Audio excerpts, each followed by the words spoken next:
વિષમછેદી અપૂર્ણાંક, વિષમછેદી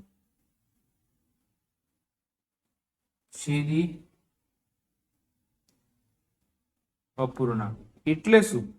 તો કે જે અપૂર્ણાંકના છેદ સરખા નથી, જે અપૂર્ણાંકના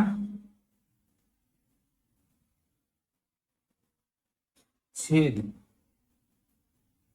જુદા જુદા હોય. કેવા હોય?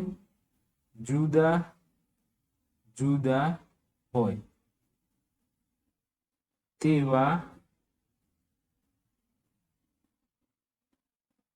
અપૂર્ણાંકને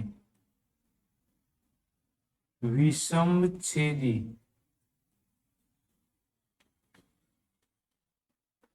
અપૂર્ણાંક કહે છે. બરાબર. હવે ઉદાહરણ લઈએ તો ઉદાહરણ તરીકે 8/13, 5/7,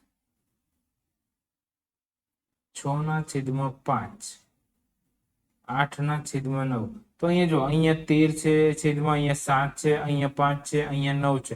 તો અહીંયા બધાના છેદ અલગ અલગ છે. તો આવા અપૂર્ણાંકને શું કહીશું આપણે? તો કે આવા અપૂર્ણાંકને આપણે વિષમછેદી અપૂર્ણાંક કહીશું. બરાબર.